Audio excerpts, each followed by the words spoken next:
Bien-aimés frères et sœurs, je vous salue dans le nom de notre Seigneur et Sauveur Jésus. Le 8 mars étant la commémoration de la journée internationale des droits des femmes pour que les femmes aient des droits. Puisque avant la venue de Jésus, dans les siècles d'avant, les femmes n'étaient pas autorisées à parler. Les femmes n'avaient aucune autorité. Les femmes étaient soumises à l'autorité de leur père ou à l'autorité de leur mari. Donc, elles n'avaient pas du tout la parole parce qu'on pouvait le voir même dans le livre de 1 Corinthiens, après Jésus. Mais les femmes n'étaient pas autorisées à parler, à avoir la parole, à s'exprimer. Alors quand Jésus est venu avec ce message prophétique comme quoi dans le royaume de Dieu, toutes les inégalités seront renversées, tout le monde aura sa place dans le royaume de Dieu. Parce qu'en Jésus-Christ, il n'y a pas de grec, il n'y a pas d'esclave, il n'y a pas de femme, il n'y a pas d'homme. Parce qu'en Jésus-Christ, c'est l'égalité qui va prévaloir. Cela a pu séduire les femmes à venir dans ce ministère, à s'attacher au ministère de Jésus et à servir ce Seigneur qui a fait des promesses prophétiques, des promesses à venir. Alors, quand aujourd'hui on nous parle de la journée internationale des droits des femmes, c'est Jésus qui a redoré le blason de la femme. C'est Jésus qui a redonné le droit de la femme à la femme. Parce que depuis la nuit des temps, la femme n'a jamais eu la parole. La femme a été toujours lésée. La femme a été toujours mise à l'écart. La femme a été marginalisée. Parce que le rôle de la femme, c'était tout simplement de se marier, d'aller dans un foyer, de porter des enfants, d'éduquer les enfants. C'est vrai que c'est une tâche noble que de porter les enfants. La femme peut aussi se donner au ministère de Dieu. Même en dehors de ça, la femme a d'autres capacités. Elle peut être fonctionnaire, elle peut travailler, elle peut être une businesswoman et en même temps être une bonne femme au foyer. Jésus est venu tout redimensionner. Jésus est venu tout changer. Et c'est Jésus qui a donné la place de la femme, à la femme dans son ministère, à la femme dans ce monde, à la femme même dans les gouvernements du monde entier. Aujourd'hui, on a pu constater que les femmes ont été efficaces. Les femmes dirigent bien et les femmes ont des capacités, les femmes ont des talents, les femmes peuvent diriger au même titre que les hommes. Alors nous voulons bénir le nom de l'Éternel. Car Jésus, quand il est venu, il a tout fait pour prouver que la femme est capable de tout. Quand Jésus est venu dans la maison de Lazare, ses sœurs Marie et Marthe, on a pu voir, on connaît cette histoire. Comme on peut le voir dans Luc le chapitre 10, le verset 38. Et en descendant, comme Jésus était en chemin avec ses disciples, il entra dans un village et une femme nommée Marthe le reçut dans sa maison. Elle avait une sœur nommée Marie qui s'était assise aux pieds du Seigneur, écoutait sa parole. Marthe, occupée à divers soins domestiques, survint et dit: Seigneur, cela ne te fait rien que ma sœur me laisse seule pour servir. Dis-lui donc de m'aider. Et le Seigneur Jésus lui répondit: Marthe, Marthe, tu t'inquiètes et tu t'agites pour beaucoup de choses. Une seule chose est nécessaire. Marie a choisi la bonne part qui ne lui sera point ôtée. Alors, ça dit ici, c'est Jésus veut nous dire que la femme a le choix de choisir d'étudier, même malgré qu'elle soit mariée, ou bien malgré qu'elle soit une femme, qu'elle choisit d'étudier afin d'acquérir des connaissances et que par ces connaissances, un jour, qu'elle puisse travailler et s'occuper aussi par la même occasion de son foyer.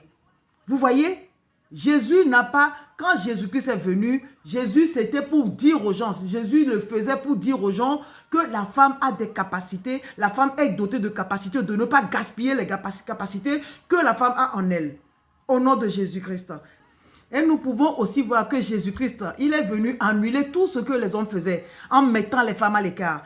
Dans le livre de Matthieu, le chapitre 27, les versets 55 et 56, là, il est écrit qu'il y a plusieurs femmes qui regardaient de loin et qui avaient accompagné Jésus depuis la Galilée pour le servir. Parmi elles était Marie de Magdala, Marie, mère de Jacques et de Joseph, et la mère des fils de Zébédée. Vous pouvez voir qu'il y avait beaucoup de femmes dans le ministère de Jésus, des femmes qui ont suivi Jésus, qui l'ont servi, les femmes qui étaient des disciples de Jésus-Christ. Elles étaient des disciples.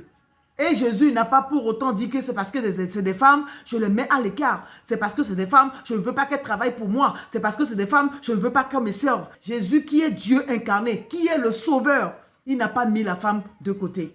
Il n'a pas écarté les femmes de son ministère. Les femmes étaient les disciples de Jésus-Christ. Ce sont ces femmes dont on parle ici. Parmi elles était Marie de Magdala, Marie, mère de Jacques et de Joseph, et la mère des fils de Zébédée.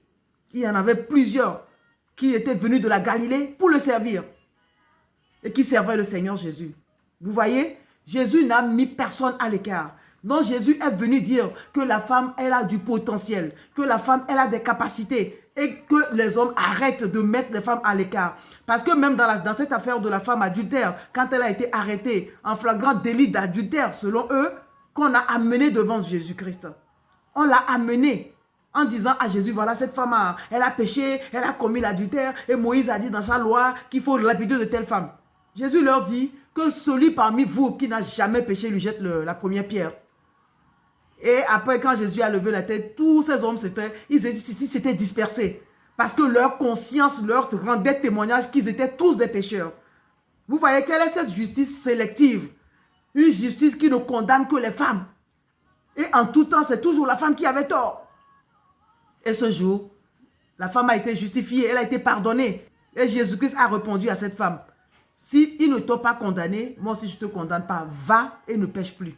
Jésus est le Dieu de la compassion. Jésus est venu sauver, il n'est pas venu pour perdre. Jésus est venu pour sauver. Et nous, les femmes, vraiment, nous étions au centre du ministère de Jésus. Car Jésus-Christ, même à la mort de Jésus, on peut le voir. À la mort de Jésus, on a vu des femmes. Quand les femmes étaient au tombeau de Jésus, les hommes, par peur d'être arrêtés, ont fui. Ils ont fui, ils sont allés se cacher. Mais les femmes étaient là. Elles étaient fermes. Elles disent, non, non, non, non, il faut qu'on voit le corps de Jésus. Vous savez que la femme, c'est elle qui est la mère porteuse. La femme a plus d'émotions. La femme a plus de sentiments. La femme a plus d'affection. La femme comprend mieux la douleur. Même le jour de la mort de Jésus-Christ, Marie de Magdala, elle était à la tombe. Elle n'a pas voulu partir. Marie de Magdala n'a pas voulu quitter la tombe. La Bible nous dit dans Jean le chapitre 20, les versets 10 en descendant, et ses disciples s'en retournaient chez eux. Tous les disciples de Jésus étaient partis. Et cependant, Marie se tenait près du sépulcre et pleurait comme elle pleurait. Elle se baissa pour regarder dans le sépulcre. Elle se baissa pour regarder dans le sépulcre. Elle vit deux anges vêtus de blanc assis à la place où était couché le corps de Jésus. L'un à la tête, l'autre aux pieds. Il lui dit, femme, pourquoi pleures-tu? Elle répondit, parce qu'ils ont enlevé mon Seigneur et je ne sais où ils l'ont mis. En disant cela, elle se retourna et elle vit Jésus debout. Mais elle ne savait pas que c'était Jésus. Jésus lui dit, femme, pourquoi pleures-tu? Qui cherches-tu? Elle, pensant que c'était le jardinier, lui dit, Seigneur, si c'est toi qui l'as emporté, dis-moi où tu l'as mis et je le prendrai. Jésus lui dit, Marie. Elle se retourna et dit en hébreu, Rabouni, c'est-à-dire maître. Jésus lui dit, ne me touche pas car je ne suis pas encore monté vers mon Père, mais va trouver mes frères et dis-leur que je monte vers mon Père et votre Père, vers mon Dieu et votre Dieu. Marie de Magdala alla annoncer aux disciples qu'elle avait vu le Seigneur, qui lui avait dit ces choses. Alléluia. Tous les disciples s'étaient cachés. Marie de Magdala, elle a tenu ferme. Elle a dit, je ne partirai pas. Il fallait que je voie mon maître. Elle s'est baissée. Elle a tout fait. Elle ne voulait pas partir. Mais Jésus, voyant la détermination dans le cœur de Marie, de Magdala, il a dit, non, non, non, il fallait que je me montre à cette femme. Il fallait que cette femme me voie, sinon elle ne pourra pas se contenir. Donc le Seigneur se révéla à Marie en l'appelant de son nom Marie. Marie dit, maître, Rabouni, alléluia. Jésus n'a pas écarté les femmes de son ministère. Jésus n'a pas écarté les femmes. Les femmes ont été d'une aide efficace. Les femmes ont été nécessaires dans le ministère de Jésus-Christ. Et c'est la première évangéliste à annoncer la résurrection de Jésus-Christ, c'était la femme. Alors femme, tu vois que tu as beaucoup de valeur. Tu vois que tu as beaucoup de potentiel. Quand les gens te disent, oui, il n'est pas permis à la femme de parler, il n'est pas permis à la femme de prendre la parole, ça c'était avant Jésus-Christ. Depuis que Jésus est mort, tout a été accompli. Tout est accompli pour toi, ma soeur. Tout est accompli pour moi. Afin que nous aussi nous sortions, que nous allons, que nous puissions porter l'évangile. Depuis la mort de Jésus, c'est fini. Jésus a tout accompli pour nous, plus de peur. Parce que les gens ont souvent l'habitude de citer 1 Corinthiens, le chapitre 14, les versets 34 et 35, que les femmes se taisent dans les assemblées, car il ne leur est pas permis d'y parler, mais qu'elles soient soumises selon que le dit aussi la loi. Si elles veulent s'instruire sur quelque chose, qu'elles interrogent leur mari à la maison, car il est malséant à une femme de parler dans l'église. La Bible dit, selon la loi, qu'elles soient soumises selon la loi, oui. Mais on ne peut pas... Moi, je n'ai jamais vu quelqu'un rempli du Saint-Esprit se taire. Quand tu es rempli du Saint-Esprit, tu t'exprimes. Parce que la Bible dit que c'est le Saint-Esprit qui nous donne de nous exprimer selon qu'il veut. Alors, on ne peut pas te museler quand tu es rempli du Saint-Esprit. Quand tu es rempli de mystère de Dieu, on ne peut pas te museler. Alors ma soeur, lève-toi. Tu as des capacités, déploie-les. Tu as du potentiel, déploie-le. Au nom de Jésus, lève-toi. Lève-toi. Sois une bonne femme au foyer. Sois une bonne femme. Sois une bonne mère pour tes enfants. Sois un exemple. Sois un modèle. Mais à côté même de ton travail que tu fais, à côté du travail que tu fais, sers le Seigneur. C'est possible de tout faire ensemble. Le Seigneur nous a donné cette capacité. Le Seigneur nous a donné cette capacité. C'est possible de tout rassembler en même temps et de le faire. On ne peut pas dire je ne peux pas servir Dieu parce que j'ai des enfants. Je ne peux pas servir Dieu parce que je suis marié. Je ne peux pas servir Dieu pour telle ou telle raison. Il n'y a pas de raison.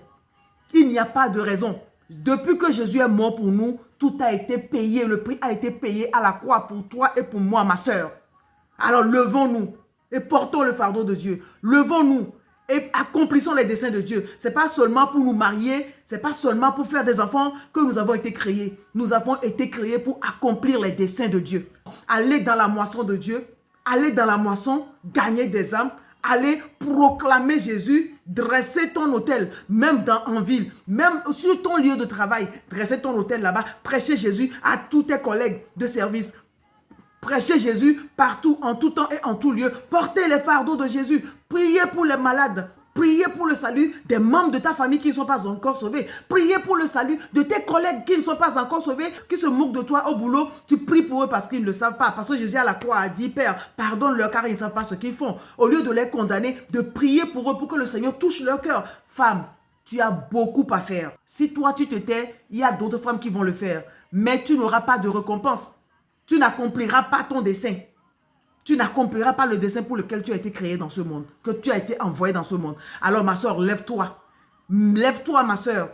Ne te limite pas. Lève-toi. Que les forteresses en toi ne te limitent pas. Lève-toi. Que ton environnement ne te limite pas. Lève-toi. Que ton mariage ne te limite pas. Lève-toi. Que tes enfants ne te limitent pas. Que rien au monde ne te limite. Lève-toi ma soeur. Au nom de Jésus, lève-toi.